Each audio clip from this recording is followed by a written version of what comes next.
तो जब मैं वहाँ पे गया तो मुझे पहली बार पता चला कि फ़ुटबॉल के लिए कोई कोच भी होते हैं। फ़ुटबॉल जो है गरीब तबके का गेम है। नेशनल हो या इंटरनेशनल लेवल पे हमारी कोई प्लेयर जो है वो जगह नहीं बना पाए। मैं अनुशासन से ऊपर किसी भी चीज़ को कभी नहीं जाने देता। फुटबॉल को लेके जो कोटद्वार में है, क्या संभावनाएं हैं यहाँ के बच्चों में? बच्चे की पहली जो पाठशाला होती है वो घर होती है और पहली जो टीचर होती है माँ होती है। आपकी ड्रीम 11 में कौन कौन होनी चाहिए? तो आप देखोगे मैम कि हमें अपने बच्चे को डॉक्टर बनाना है तो हम अपने बच्चे को नीट की तैयारी करवाते हैं। उसके बाद अगर हमें इंजीनियर बनाना है तो हम उसे जेईई की तैयारी करवाते हैं। स्कूल में जो आपका क्वेश्चन था कि स्कूल में एक पीरियड दिया गया है उसमें खिला लो, कोई भी गेम खिला लो और कोई भी खिला सकता है, तो आपको क्या लगता है कि इसमें प्लेयर बनेगा? बेसिकली ये जो क्वेश्चन पूछते हैं ये जो स्पोर्ट्स जर्नलिस्ट होते हैं वो, और मेरे को लगता है कि आपको बहुत नॉलेज है स्पोर्ट्स का भी। और जो फुटबॉल का भविष्य कैसा दिखता है आपको?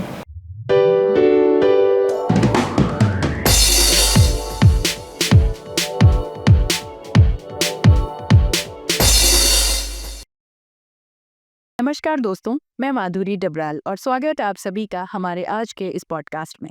आज जो हमारा पॉडकास्ट है वो स्पेसिफिकली स्पोर्ट्स के ऊपर है और स्पोर्ट में भी जो फुटबॉल है जिसको कि हमारे भारत में बहुत ज़्यादा तवज्जो नहीं दिया जाता है क्रिकेट के कंपैरेटिव। तो फुटबॉल की क्या संभावनाएं हैं, कैसे हमारे प्लेयर्स जो हैं वो उसमें अच्छा कर सकते हैं, क्या अभी जो वर्तमान स्थिति है फुटबॉल को लेकर, इन सारी बातों को लेकर आज हमारे जो गेस्ट हैं वो है जो गढ़वाल राइफल रेजिमेंट है हमारे उत्तराखंड की, उनके फुटबॉल कोच हमारे साथ हैं श्रीमान अरुण नेगी जी, जो कि पिछले 20 वर्षों से कोच की भूमिका में हैं और वे भी उससे पहले उन्होंने काफ़ी सारे मैचेस उत्तराखंड के लिए गढ़वाल राइफल रेजिमेंट के लिए भी खेले हैं। कैप्टन की भूमिका भी उन्होंने बहुत अच्छे से निभाई है। तो आइए मिलते हैं अरुण नेगी जी से और जानते हैं उनके इस सफ़र के बारे में और फुटबॉल को लेकर उनका जो इंटरेस्ट है और संभावनाएं क्या हैं, उन सभी चीज़ों को लेकर। आइए स्वागत करते हैं सर, बहुत स्वागत है आपका। नमस्कार मैम। सबसे पहले बहुत स्वागत है आपका हमारे शो में। और जैसा कि आप फुटबॉल कोच रहे हैं तो सबसे पहले थोड़ा सा आप अपने बारे में बताएं कि जो आपका बचपन था और कैसे जो आपकी जर्नी रही है। जी। आप सभी दर्शकों को मेरा नमस्कार। मैं अरुण नेगी। बेसिकली मैं पौड़ी गढ़वाल द्वारीखाल ब्लॉक में एक गांव पड़ता है देवीखेत ढौरी, तो जो मेरा पुराना गांव है वो वहाँ पे है और बाद में हमारा पूरा परिवार यहाँ पे शिफ्ट हो गया था झंडी चौड़ उत्तरी में। तो वहाँ पे मेरी प्रारंभिक शिक्षा भी प्राइमरी स्कूल में मैंने पढ़ा झंडी चौड़ उत्तरी से। उसके बाद मैं कर्ण घाटी इंटर कॉलेज किशनपुर में मैंने अपने 12th तक की पढ़ाई की और उसी दौरान मुझे फुटबॉल खेलने का भी मौका मिला। गांव का माहौल था तो गांव में हम लोग सीजनली हम लोग सब कुछ खेलते थे। हॉकी के टाइम पे बांस के डंडे से हॉकी खेलना, गिल्ली डंडा खेलना और गेंद ताड़ खेलना, तो ये सभी चीज़ें धीरे धीरे हम लोग खेलते रहे। तो मेरा रुझान, मुझे फुटबॉल पसंद आने लगा। मैं क्रिकेट भी खेलता था, बैडमिंटन भी खेलते थे हम लोग, तो मुझे फुटबॉल पसंद आने लगा। तो हमारे यहाँ काफ़ी लोग, आपको पता ही है कि गढ़वाल में ज़्यादातर हमारा जो परिवेश है वो फौजी कल्चर का ज़्यादा है। तो जितने भी गाँव के बड़े बुजुर्ग जब आते थे, छुट्टियाँ आते थे, तो फुटबॉल को तवज्जो देते थे। मेरे चाचा जी खुद बहुत अच्छे फुटबॉल प्लेयर रहे, तो मेरा रुझान बढ़ता रहा। तो मैंने पूछा कि क्या आर्मी में फुटबॉल सिखाते हैं? तो उन्होंने बोला हाँ, आर्मी में बहुत बढ़िया है फुटबॉल का, अगर आप आर्मी में जाते। तो मुझे वहाँ से लगा कि मुझे आर्मी में जाना चाहिए। तो स्कूल लेवल पे भी मैं स्पोर्ट्स कैप्टन रहा और गढ़देवा हमें खेलने का उस समय मौका मिलता था। हमारे जो पीटीआई थे राकेश कंडवाल सर, वो काफ़ी मुझे सपोर्ट भी करते थे कि अच्छा स्पोर्ट्समैन है, अच्छा फुटबॉल खेलता। तो मुझे कहीं ना कहीं घर से मेरे स्वर्गीय पिताश्री श्री सुधींद्र सिंह नेगी जी, वो खुद एक अच्छे स्पोर्ट्समैन थे, तो वो भी मुझे, और घर से भी मुझे बहुत सपोर्ट मिलता था। तो स्कूल से मुझे सपोर्ट मिला, घर से सपोर्ट मिला और उसके बाद मैंने भारतीय सेना को अपने जॉइन किया मैंने, तो वहाँ पे मुझे बहुत ज़्यादा सपोर्ट मिला फुटबॉल के लिए।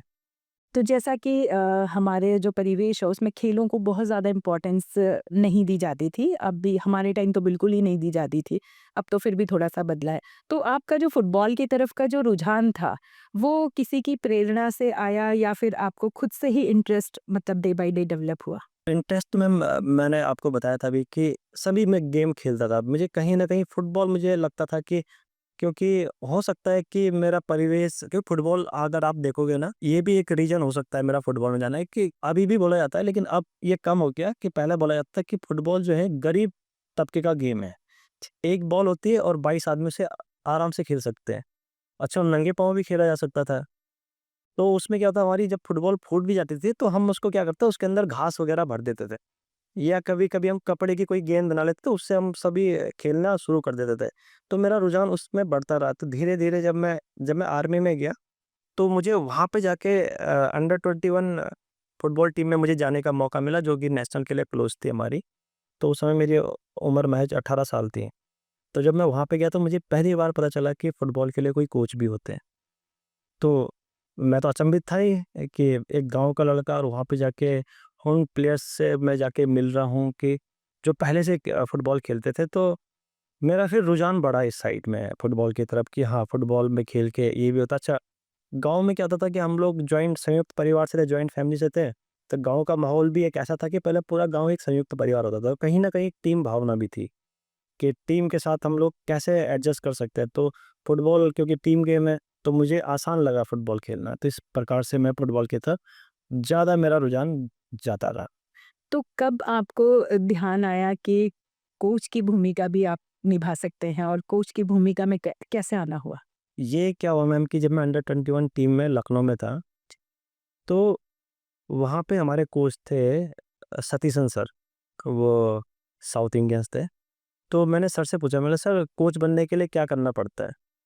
तो उन्होंने मेरे को एक रूपरेखा बताई थी कि कोच बनने के लिए आपको ग्रेजुएट होना कंपलसरी है और आपको एटलीस्ट नेशनल एक बार नेशनल खेला हुआ बहुत ज़रूरी है। तो उस समय मैं सिर्फ़ 10वीं पास था। तो मैंने उस दिन अपने मन में हर किसी का एक विज़न होता है, एक लक्ष्य था मेरा कि मुझे कोच बनना है। तो धीरे-धीरे फिर मैंने अपनी पढ़ाई पे मैंने ध्यान देना शुरू किया, फिर 12th किया, फिर ग्रेजुएशन किया, फिर पोस्ट ग्रेजुएशन किया और नेशनल खेला मैंने उत्तराखंड के टीम से। उत्तराखंड का मैंने प्रतिनिधित्व करने का मुझे मौका मिला। हमारे जो सेक्रेटरी हैं अख्तर अली सर, उनके सानिध्य में मुझे मौका मिला उत्तराखंड का प्रतिनिधित्व करने का। और वहाँ से फिर मेरे लाइफ का यू टर्न शुरू हुआ और जो मेरा लक्ष्य था, उस तरफ मैं जाता रहा धीरे-धीरे। और जब मैं एनआईएस में गया तो एनआईएस में मेरे हेड ऑफ़ डिपार्टमेंट जो रहे, डॉक्टर शोभन सिंह नेगी सर रहे। उनके सानिध्य में फिर मैंने एनआईएस का डिप्लोमा हासिल किया और वहाँ से मेरी कोच की जर्नी शुरू हुई। तो जैसे आपने भी अपने वक्तव्य में मुझे पहले भी बताया कि आपको घर से बड़ा अच्छा सपोर्ट मिला। आपके चाचा जी इनफैक्ट अच्छे फुटबॉल प्लेयर भी रहे। लेकिन फिर भी अगर आप देखेंगे तो जो हमारा परिवेश है पहले तो मैं सारे ही परिवेश की बात करूँगी। अदरवाइज़ जो हमारा जो ग्रामीण क्षेत्र है वहाँ पे तो खेलों को लेकर वैसे भी बहुत ज़्यादा रुझान और इंटरेस्ट लोगों का देखने को मिलता नहीं है, कम से कम जो पेरेंट्स हैं। तो हम तो उस देश में रहे हैं जहाँ पे खेलोगे, कूदोगे तो बनोगे खराब, पढ़ोगे, लिखोगे तो बनोगे नवाब। तो उसके बाद भी आज आपको क्या लगता है कुछ इस सोच में बदलाव आया है? बदलाव आया है तो कितना और अभी कितनी आवश्यकता और है? जी मैम, ये आपने बहुत अच्छी बात बोली। पहले ये चलन था कि खेलोगे, कूदोगे, बनोगे खराब और पढ़ोगे, लिखोगे, बनोगे नवाब। तो इसी के चलते क्या हुआ था कि मुझसे एक गलती तो नहीं बोलूँगा, लेकिन इस सोच के चलते मैंने एक डिसीज़न लिया था कि 11th में हम लोग क्या करते 10वीं के बाद पहले हमारे टाइम पे क्या होता था, एक आर्ट साइड होती थी, एक साइंस साइड होती थी। उस साइंस साइड में हमारे पास 2 स्ट्रीम होती थी, या तो आप पीसीएम ले लीजिए या आप पीसीबी ले लीजिए। तो मैंने पीसीएम ले लिया। तो पीसीएम का मतलब ये होता था कि हाँ, वेल एजुकेटेड स्कूल के अंदर और एक अपना अलग से रुतबा होता था। बिल्कुल। तो वो मैंने ले लिया। लेकिन मुझे बाद में महसूस हुआ कि जब पढ़ाई आगे बढ़ती रही तो मुझे लगा कि मैं स्पोर्ट्स और पढ़ाई को दोनों को साथ-साथ लेके चलना बहुत मुश्किल है, क्योंकि बहुत ज़्यादा बैलेंस करने की ज़रूरत पड़ती है। तो जब मैं खेल में आया तो खेल में मुझे ये समझ में आया कि ऐसा नहीं कि आप खेल के खराब बनोगे। देखो, जब हम खेलते हैं ना तो जो संस्कार हम हमारे माँ-बाप हमारे अंदर देना चाहते हैं, क्योंकि हर परिवार में बच्चे को जो बच्चे की पहली जो पाठशाला होती है वो घर होती है और पहली जो टीचर होती है माँ होती है। तो हर बच्चे को संस्कार मिलता है, हर बच्चे को अच्छी तालीम मिलती है। लेकिन बाद में ऐसा क्या होता है कि बच्चा उन संस्कार को उस लेगेसी को फॉरवर्ड नहीं कर पाता। तो उसमें स्पोर्ट्स आपको एक बहुत ही मजबूत आधार देता है उस लेगेसी को आगे फॉरवर्ड करने के लिए, कि उन संस्कारों को अच्छे समाज को बनाने के लिए अच्छे व्यक्तित्व की ज़रूरत होती है। तो स्पोर्ट्स एक ऐसा आधार है, ऐसा आधार स्तंभ बोलूँगा मैं उसको, कि जो आपको एक अच्छे समाज के निर्माण में योगदान देता है। तो अब मुझे ये लगता है कि जो अब की जो सोच है, अभी पेरेंट्स बहुत सपोर्टिव हो गए हैं। आप अभी देखोगे हमारे पास 38वां राष्ट्रीय खेल हुए, उत्तराखंड को मौका मिला इसका प्रतिनिधित्व करने का। तो 103 मेडल हमारे मेडल टैली में आए। तो ये कहीं न कहीं खिलाड़ियों की तो मेहनत है, उनके कोचेज़ की भी उसमें बहुत ज़्यादा मेहनत है, लेकिन उससे उनका जो सपोर्ट उनके पेरेंट्स का रहा, उनके पेरेंट्स ने जो उन पे विश्वास जताया कि नहीं बेटा आप जाओ, आपके पीछे हम हैं, आप करो, आप बहुत अच्छा करते हो। तो पेरेंट्स को भी मैं धन्यवाद देना चाहूँगा कि 103 मेडल जो आए हैं, कहीं न कहीं पेरेंट्स का भी उसमें बहुत बड़ा योगदान है। अब मुझे ये लगता है कि हाँ, कि पढ़ोगे, लिखोगे, बनोगे नवाब और खेलोगे, कूदोगे तो भी नवाब ही आप बनोगे। इसमें मुझे लगता है और जो अभी हमें और ज़्यादा आवश्यकता करने की जो ज़रूरत है, वो अब मुझे ये लगता है कि हाँ, हमारे पास इंफ्रास्ट्रक्चर की कुछ कमियाँ हैं। वो अब आनी चाहिए। हमारे पास कोचिंग एजुकेशन का जो थोड़ा-सा कमी है, वो हमारे पास आना चाहिए और एनवायरनमेंट जो हमें लगता है कि एनवायरनमेंट हमें एक हेल्दी एनवायरनमेंट बनाना चाहिए और आदरणीय जो हमारे यशस्वी प्रधानमंत्री जी हैं, उनका खुद का कहना है कि और हमारे जो मुख्यमंत्री जी उनका उनका भी ये वक्तव्य था कि अब जो देवभूमि है ये खेल भूमि बनने वाली है। अगर हम आगे जाते हैं तो ये हम सभी के लिए बड़े गर्व की भी बात होगी। इसी में मैं जोड़ना चाहूँगी थोड़ा-सा कि उत्तराखंड में फुटबॉल को लेकर क्या संभावनाएँ नज़र आती हैं आपको? मैम अगर हम उत्तराखंड में फुटबॉल के बारे में बात करें, तो जिस रेजिमेंट से मैं आता हूँ, गढ़वाल राइफल रेजिमेंट से आता हूँ मैं, हमारे जो मेरे गुरु रहे, जिनके सानिध्य में मैंने फुटबॉल सीखा, फुटबॉल की बारीकियाँ सीखी, वो रहे हमारे सूबेदार मेजर पुष्कर सिंह भंडारी, जिन्होंने कि भारत का प्रतिनिधित्व विदेशों में किया। और उनके बारे में एक बात बताना चाहूँगा सभी दर्शकों को कि उन्होंने फ़ौज में आने के बाद फुटबॉल सीखा अच्छा। और फुटबॉल जब वो फ़ौज में आए, फ़ौज में आने के 5 साल के अंदर उन्होंने भारत का प्रतिनिधित्व किया। तो हम इस बात का अंदाज़ा इस चीज़ से लगा सकते हैं कि हमारे पूरे उत्तराखंड में कितना टैलेंट कूट-कूट कर भरा हुआ है। बिल्कुल। आज उत्तराखंड की तरफ से जो भारत का प्रतिनिधित्व कर रहे हैं, हमारे अनिरुद्ध थापा जी कर रहे हैं, हमारे रोहित दानू जी कर रहे हैं। तो अब संभावनाएँ फुटबॉल में बहुत ज़्यादा हैं क्योंकि आप अगर देखोगे तो अंडर 17 जो वर्ल्ड कप इंडिया में हुआ था, उसके बाद तो फुटबॉल को लेके एक अलग ही दिशा और दशा बन चुकी है फुटबॉल को लेके इंडिया में। इनफैक्ट कि हमारे मोदी जी से मिलने के लिए, हमारे प्रधानमंत्री जी से मिलने के लिए जो फीफा के प्रेसिडेंट हैं, वो खुद उत्सुक हैं और अब 2026 में जो वर्ल्ड कप होने वाला है, उसमें 48 टीमें पूरे विश्व की भाग लेंगी क्योंकि पहले 32 टीमें ही भाग लेती थी। तो कहीं न कहीं अब विश्व भी चाहता है कि भारत अब वर्ल्ड कप खेले और भारत में जिस प्रकार से हमारे पास इंफ्रास्ट्रक्चर तैयार हुए हैं, चाहे हम जमशेदपुर की बात करें, हम लोग बात करें अपने कलकत्ता की मोहन बागान जो हमारा पुराना क्लब है, ईस्ट बंगाल पुराना क्लब है, ये तो फुटबॉल के लिए समर्पित हैं ही। लेकिन अब अगर आप देखोगे कि उत्तराखंड में भी अब इस चीज़ को लेके अभी 38वें नेशनल गेम में हमारे जो उत्तराखंड की फुटबॉल टीम थी, वो फाइनल में पहली बार फाइनल में रनर अप रही है। तो ये अपने आप में ये भी दर्शाता है कि हमारा जो फुटबॉल को लेके जो हमारा रवैया है, वो बहुत गंभीर हो चुका है और आने वाले समय में फुटबॉल को लेके बहुत सारी संभावनाएँ मैं मानता हूँ कि बहुत सारी संभावना है और रोज़गार के भी पूरे अवसर मिलेंगे क्योंकि अब खेल नीति भी में भी बदलाव हो चुका है। जो मेडलिस्ट हैं उनको ग्रेड पे के अनुसार नौकरियाँ मिलेंगी। तो कहीं न कहीं ये हमारी सोच को दर्शाता है कि अब हम खेल को लेके, फुटबॉल को लेके हम लोग ज़्यादा गंभीर हैं। आप और हम दोनों ही हम कोटद्वार से आते हैं, तो कोटद्वार में बच्चों को लेकर क्या है यहाँ पे जो फुटबॉल का इंटरेस्ट है या किस तरह के बच्चे यहाँ पर हैं, क्रिकेट को लेके ज़्यादा है या फुटबॉल को लेके? तो आज तो हम फुटबॉल की ही बात करेंगे। तो फुटबॉल को लेके जो कोटद्वार में है, क्या संभावनाएँ हैं यहाँ के बच्चों में? कोटद्वार को लेके कोटद्वार में बहुत ज़्यादा संभावना है। यहाँ पे अगर आप देखोगे कोटद्वार की जो बेल्ट है, वो हिमालय जो हमारा हिमालय क्षेत्र है, हिमालय क्षेत्र के जो सबसे नीचे जो श्रेणी है, उससे मिलकर कोटद्वार चलता है। और अगर आप इस पूरे कोटद्वार के अराउंड 20 किलोमीटर के दायरे पे अगर आप देखोगे, तो यहाँ के बच्चे आज भी बहुत हेल्थी खाना खाते हैं। हुँ। कुछ चीज़ें अभी आ गई हैं वो हमारे खान-पान में जो थोड़ा-सा हमारी जो लाइफ़स्टाइल चेंज हुई, अगर हम उसको दरकिनार कर दें, तो आज भी यहाँ का ज़्यादातर बच्चा ग्रामीण परिवेश में पलता है, बढ़ता है। तो यहाँ के बच्चे में कुछ चीज़ें जेनेटिक हैं, जैसे कि बोन डेंसिटी ज़्यादा है यहाँ के बच्चे की। यहाँ का बच्चा अच्छा रनर है, तो फुटबॉल के लिए कुछ जो हमारे पास मोटर एबिलिटी जो होती हैं, वो जो चाहिए होती हैं, ऑलरेडी यहाँ के बच्चे में इनबिल्ट होती हैं।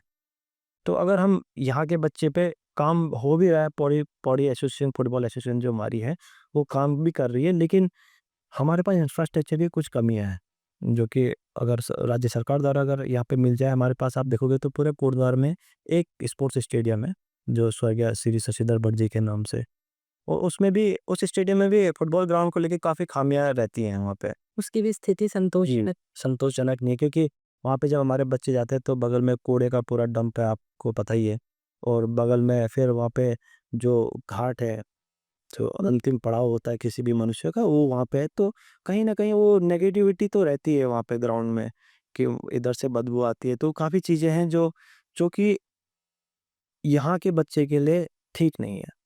तो यहाँ के बच्चे में संभावनाएँ बहुत हैं, सिर्फ़ इंफ्रास्ट्रक्चर की कुछ कमियाँ हैं, उनको अगर सुधार की जाए, तो उसी दिशा में अब हम लोग, जिसमें मैं अब खुद काम करने वाला हूँ, कि जो बलूनी पब्लिक स्कूल है, वहाँ पे हम स्पोर्ट्स एकेडमी का भूमि पूजन हो चुका है।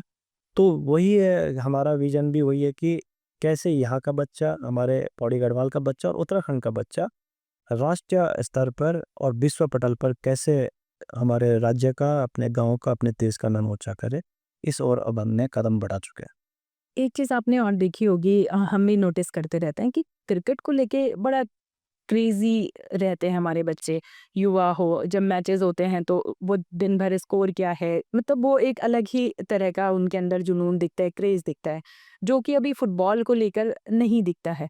तो अब अन्य जो खेल है हमारे में, फुटबॉल ही नहीं, क्रिकेट के अलावा जितने भी हमारे खेल में, तो वो कहीं न कहीं ऐसे लगता है कि क्रिकेट के कंपैरेटिव उनका क्रेज़ या तो ना के बराबर है या बहुत कम है।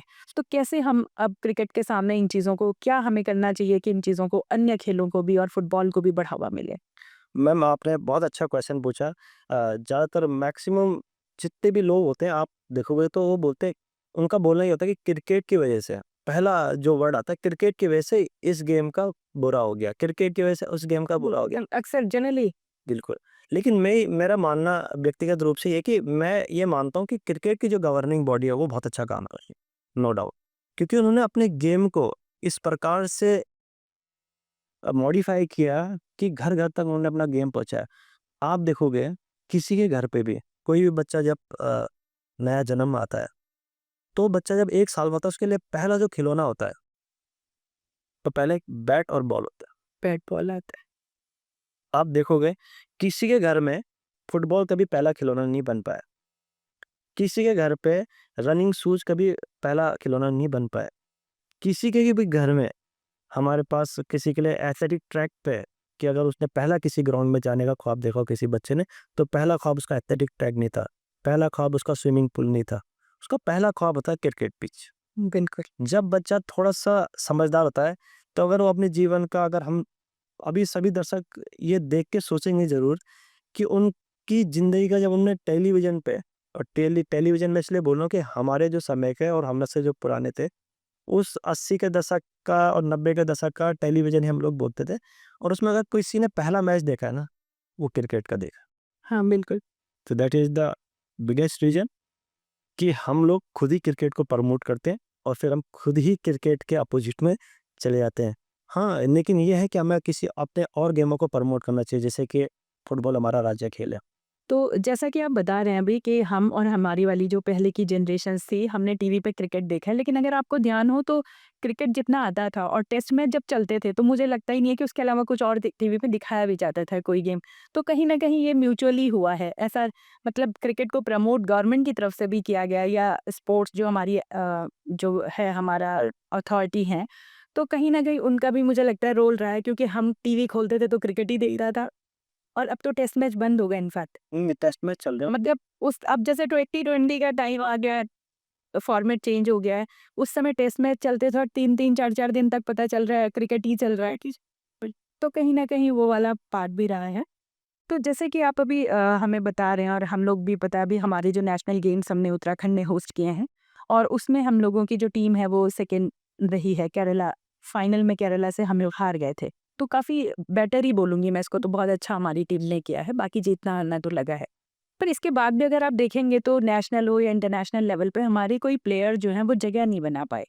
और उत्तराखंड से भी कोई ऐसा नाम नहीं है कि एक मुझे लगता है कोई सुनील छेत्री जी का नाम थोड़ा-सा आया है, बाकी कोई ऐसा नाम हम लोग नहीं बना पाए हैं, जबकि ऐसा क्यों है? कहाँ कमियाँ रह गई? मैम उसमें कुछ चीज़ें हैं, मैंने वही बोला आपको कि देखो कहीं न कहीं जो हमारी एसोसिएशन होती है, जो हमारी गवर्निंग बॉडी होती है, उसमें कहीं न कहीं फाइनेंस का भी बहुत बड़ा योगदान होता है। तो अगर आप अगर देखोगे कभी तो लॉन टेनिस आप देखो, लॉन टेनिस में लोग बोलते हैं सबसे महँगा गेम है, लेकिन पैसा भी बहुत है। क्रिकेट देख लीजिए, तो क्रिकेट और लॉन टेनिस ये 2 ऐसी चीज़ें हैं जहाँ पे जो लेटेस्ट टेक्नोलॉजी है, वो वहाँ पे लाई जाती है। लेकिन अगर हम फुटबॉल की बात करें, अपने इंडिया की बात करें, तो इंडिया में अभी भी वार वार सिस्टम वीडियो एनालिसिस रेफरी होता है, वार सिस्टम अभी नया हुआ है, तो यूरोपियन कंट्रीज़ में है वो, लेकिन अभी हमारे पास इस प्रकार की सुविधाएँ नहीं हैं। तो कहीं न कहीं फाइनेंस भी इसमें बहुत बड़ा इन्वॉल्वमेंट है। और ऐसा नहीं है कि हमारे पास प्लेयर नहीं है, ऐसा नहीं है हमारे पास कोचेज़ नहीं है, ऐसा नहीं है कि हमारे पास काम नहीं हो रहा है, सब कुछ हो रहा है, लेकिन कुछ चीज़ें हैं जहाँ पे हमें अब आगे आने की ज़रूरत है कि हमारे इंडियन टीम्स को मैक्सिमम मैचेस खेलें वर्ल्ड के टॉप टीमों के साथ।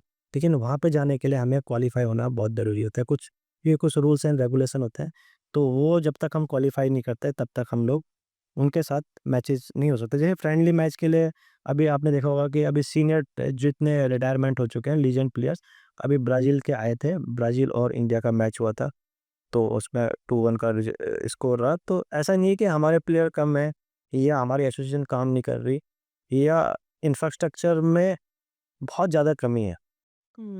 काम सब कुछ हो रहा है, लेकिन कुछ एनवायरनमेंट की कमी है। जैसे कि हम ग्रास रूट की बात करते हैं, तो जो गाँव-गाँव का फुटबॉल है, जो आप देखोगे तो जो टॉप फुटबॉलर है वो गाँव से निकलता है। तो जो अभी थोड़ी देर पहले मैं आपको एक बात बोली थी मैंने कि मुझे खुद पता चला 21 साल में कि कोच भी होते हैं। बताइए। तो इसका मतलब क्या है, हमारे पास एनवायरनमेंट नहीं है, हमारे पास इंफ्रास्ट्रक्चर है, हमारे पास इन्वेस्टमेंट है, लेकिन हमारे पास एक बेसिक अवेयरनेस एनवायरनमेंट नहीं है, बेसिक है। अवेयरनेस भी नहीं है खेलों के प्रति। तो अब यार आप ये देखो, हमारे पास महाराणा प्रताप स्पोर्ट्स कॉलेज है देहरादून में, वहाँ पे फ्री ऑफ कॉस्ट बच्चे को पढ़ाया जाता है और वहाँ पे खिलाया जाता है। तो अब बच्चा वहाँ पे कैसे जाए? उसकी अवेयरनेस मैं बहुत बार जाता हूँ, जब देखता हूँ उनकी टीमें आती हैं, तो बहुत कम बच्चे, अब तो खैर बच्चे आने लगे हैं, लेकिन बहुत कम बच्चे पहले पार्टिसिपेट करते थे वहाँ जाने के लिए भी। तो कुछ एक योजनाएं जो गवर्नमेंट द्वारा दी जाती हैं, उनका भी पूरा लाभ बच्चों को नहीं मिल पाता क्योंकि अवेयरनेस की कमी है। तो अब हमें जो जागरूक लोग हैं, जो कोचेज हैं, जो सीनियर प्लेयर्स हैं, तो उनका भी अब सामाजिक कर्तव्य बनता है कि अब हम लोग उनको अवेयर करें, क्योंकि पेरेंट्स का बहुत बड़ा हाथ होता है अपने बच्चे को आगे बढ़ाने के लिए। पहले पहले कुछ टाइम पहले क्या था कि पेरेंट्स सब कुछ टीचर्स के ऊपर भेज देता था कि टीचर्स ने बोला वहाँ जाएगा तो बच्चा चला जाता था। लेकिन अगर आप आज की जनरेशन, जब से वन चाइल्ड पॉलिसी, क्योंकि हम लोगों ने अडॉप्ट भी कर लिया वन चाइल्ड पॉलिसी को, तो जब से एक बच्चा आ गया तो थोड़ा-सा केयरिंग ज़्यादा हो गई है। तो जब केयरिंग ज़्यादा हो गई तो हर चीज़ में क्वेश्चंस ज़्यादा बढ़ गए, क्वेरीज़ ज़्यादा बढ़ गई हैं। तो कहीं न कहीं कोचेज़ इनसिक्योर हो जाता है कि रिस्पॉन्सिबिलिटी की जहाँ बात आती है, तो काफ़ी रिस्पॉन्सिबिलिटी आती है कोचेज़ के ऊपर या मैनेजिंग स्टाफ के ऊपर, तो थोड़ा कहीं न कहीं वो स्टेप को अपने रोक लेते हैं। तो अब पेरेंट्स का भी उतना ही रोल पेरेंट्स को लाना पड़ेगा। अगर हमें उत्तराखंड के अंदर बच्चों को स्पोर्ट्स में आगे लाना है, तो पेरेंट्सों को उसमें पूरा योगदान देना पड़ेगा। अच्छा, एक चीज़ जो मैंने अभी नोटिस की है, शायद आपने भी नोटिस की हो, जो हमारे स्कूलिंग जो हमारी है, स्कूल एजुकेशन जो है, उसमें आपने देखा होगा कि सीबीएसई ने अब नॉर्म्स भी हैं और हमारे यहाँ स्पोर्ट्स का एक प्रॉपर पीरियड भी होते हैं, स्पोर्ट्स पीरियड होते हैं। बट मुझे लगता है कहीं न कहीं वो जस्ट एक फॉर्मेलिटी बन के रह गया। उसमें ऐसा नहीं है कि वहाँ पे हम अपने कुछ प्लेयर्स तैयार करें या स्कूल लेवल पर हम उनकी क्वालिटीज़ को एटलीस्ट ऐसा देख लें कि उनके अंदर क्या है। पेरेंट्स का तो रोल है ही है, बट क्या आपको नहीं लगता कि ये वाला पार्ट भी थोड़ा वीक है हमारा? मैम आपने बहुत प्रोफेशनली तरीके से आप जो क्वेश्चन पूछ रहे हो ना, ये बेसिकली ये जो क्वेश्चन पूछते हैं, ये जो स्पोर्ट्स जर्नलिस्ट होते हैं वो, और मेरे को लगता है कि आपको बहुत नॉलेज है स्पोर्ट्स का भी। ये बहुत ही अच्छा क्वेश्चन है, क्योंकि अगर अब मैं थोड़ा सा यहाँ पे नाम लेना चाहूँगा, जो मैनेजिंग डायरेक्टर हैं social Baluni public school and Baluni classes के, बिपिन बलूनी सर। उन्होंने एक थीम पे काम किया, और ये अगर आप देखोगे 103 मेडल टैली में हमारे मेडल हैं 38 नेशनल गेम में, तो उसमें 8 मेडल उनकी स्पोर्ट्स एकेडमी के हैं, अच्छा। और 26 बच्चों ने पार्टिसिपेट किया है नेशनल गेम को उनके स्कूल से। तो ये बहुत बड़ा परसेंटेज है। हाँ, ऑलमोस्ट अगर हम पूरे उत्तराखंड पूरा उत्तराखंड की बात करें, ये कैसे पॉसिबल हो? ये एक दिन की मेहनत नहीं है, बिल्कुल। ये पिछले दशकों की मेहनत है, उनके विजन की मेहनत है। उन्होंने इन्वेस्टमेंट किया, इंफ्रास्ट्रक्चर बनाया, उनके विजन दिया, इन्वायरमेंट बनाया, प्लेयर का परफॉर्मेंस निकल के आया, और देन आफ्टर रिजल्ट मिला। तो आप देखोगे मैम कि हमें अपने बच्चे को डॉक्टर बनाना है, तो हम अपने बच्चे को नीट की तैयारी करवाते हैं। उसके बाद अगर हमें इंजीनियर बनाना है तो हम उसे जेईई की तैयारी करवाते हैं। स्कूल में जो आपका क्वेश्चन था कि स्कूल में एक पीरियड दिया गया है, उसमें खिला लो, कोई भी गेम खिला लो, और कोई भी खिला सकता है। तो आपको क्या लगता है कि इसमें प्लेयर बनेगा? हम जब अपने बच्चे को डॉक्टर इंजीनियर बना रहे हैं, तो हम उसको पर्टिकुलर उसी चीज़ की क्लास दे रहे हैं। तो मेरा मानना तो ये है कि हर विद्यालय में हर गेम का टीचर होना चाहिए। बिल्कुल, अगर आपको फुटबॉल के प्लेयर बनाने हैं तो आपको फुटबॉल का कोच विद्यालय में रखना पड़ेगा। अगर आपको फायरिंग का प्लेयर बनाना है, आपको फायरिंग का कोच रखना पड़ेगा। अगर आपको फेंसिंग का प्लेयर बनाना है तो फेंसिंग का कोच रखना पड़ेगा। इसमें सोशल बलूनी स्पोर्ट्स एकेडमी ने बहुत बढ़िया काम किया है, और ये जो रिजल्ट है, जो सभी ने देखा है नेशनल गेम में, कि उनके बच्चे 26 बच्चे उन्होंने पार्टिसिपेट किया और 8 वो मेडल टैली में लेके आए मेडल। तो पर्टिकुलर टीचर पर्टिकुलर गेम के लिए होना चाहिए, बजाय कि 40 मिनट के एक पीरियड में पूरे विद्यालय को खिला दिया जाए।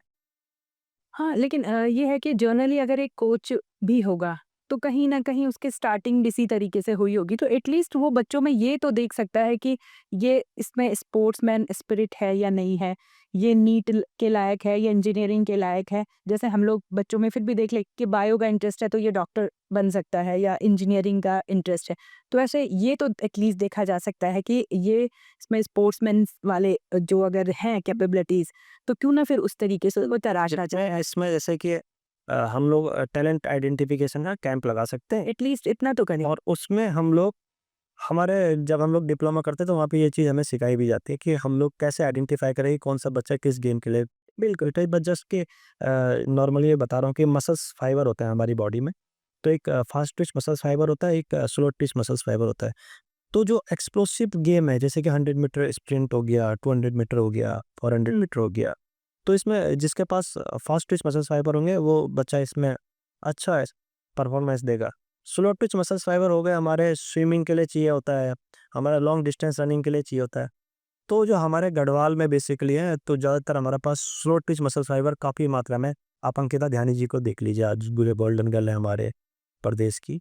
वो 5000 मीटर में बहुत अच्छा कर रही हैं, और आने वाले समय में वो देश का नाम, तो उन्होंने ओलंपिक में तो उन्होंने पार्टिसिपेट करी है, लेकिन एक ना एक दिन ओलंपिक में वो ज़रूर आगे बहुत बहुत आगे तक जाएंगी। चलिए हम भी चाहते हैं कि हमारे उत्तराखंड के बच्चे और हमारे भारत के बच्चे कुछ अच्छा करें। तो इसी उसमें जैसे कि आप कोच हैं, तो थोड़े-सा आपके जो कोचिंग वाला जो आपका पार्ट है, आप जो कोच हैं स्पोर्ट्स कोच, उसमें मेरी ये रहेगी कि जो आपकी अपनी जो कोचिंग जो शैली है जो कोच की, उसको कैसे परिभाषित करते हैं आप? कैसे देखते हैं? मैम एज अ कोच हमेशा कि कोच ना अलग अलग एक टेंडेंसी होती है, अपना विजन होता है, अपनी साइकोलॉजी होती है, किस परिवेश में पला बड़ा, किस परिवेश में उन्होंने एजुकेशन पूरी करी, किस माहौल में उन्होंने अपने कोर्सेज किए। तो जैसे मैं अभी भी कोर्सेज कर रहा हूँ स्पोर्ट्स से रिलेटेड, मेरे को ये लगता है कि आपकी जो एजुकेशन है ना, एजुकेशन रोज़ कुछ ना कुछ हम किसी ना किसी से कुछ ना कुछ सीख सकते हैं, लेकिन स्पेसिफिक एजुकेशन हमें स्पेसिफिक एजुकेटर से लेनी पड़ती है। जैसे अभी मेरे जो अभी एजुकेटर हैं, उन्होंने इंडियन फुटबॉल की एजुकेशन हिस्ट्री को पूरा इस समय बदल के रखा हुआ है। वो नए ट्रेंड्स इंडिया में लेके आ रहे हैं फुटबॉल को लेके। जो हमारे कोच एजुकेटर हैं मिस्टर सत्ती चौहान सर हैं, वो आईएसएल जो दिल्ली डायनामोस फुटबॉल टीम थी उसके कोच रहे, वो टाटा फुटबॉल एकेडमी में रहे, जमशेदपुर में रहे। तो वो कोर्सेज बहुत करते हैं, बहुत मतलब एनआईएस डिप्लोमा उनके पास ऑलरेडी है, उन्होंने स्पोर्ट्स मैनेजमेंट में कोर्स किया है। तो मैं उनसे बड़ा प्रभावित भी हुआ कि पढ़ाई कभी ख़त्म नहीं होती। तो वो लगातार स्पोर्ट्स में कुछ ना कुछ नयापन ला रहे। तो जब मैं किसी भी इंसान से मैं मेरा ये मानना होता है कि आदमी किसी भी इंसान के आइडियल और उसका विज़न समय-समय पे बदलता रहता है। तो जब मैं एनआईएस करने गया था तो मेरा एक इंटरव्यू हुआ था एनआईएस में कि आप कोच क्यों बनना चाहते हो? तो उन्होंने पूछा तो मैंने बताया कि मेरे रेजिमेंट में कोई फुटबॉल कोच है नहीं, बिकॉज़ कि हमारे जो लड़के हैं वो सिर्फ़ दौड़ते हैं, तो टेक्निकली टैक्टिकली वो साउंड नहीं है। तो देन आफ्टर जब मैंने कोर्स करके आया, उस चीज़ को मैंने यहाँ इम्प्लीमेंट किया, तो हमें बहुत अच्छा रिज़ल्ट मिले। हम लोग काफ़ी टूर्नामेंट्स जीते, ऑल इंडिया जीते हम लोग आर्मी चैंपियनशिप जीते। हम लोग के जो लड़के थे वो उन्होंने आर्मी टीम में डोमिनेट किया, कमांड टीम में डोमिनेट किया। तो कहीं न कहीं उस कोर्सेज़ का ऐसा फ़ायदा मिला।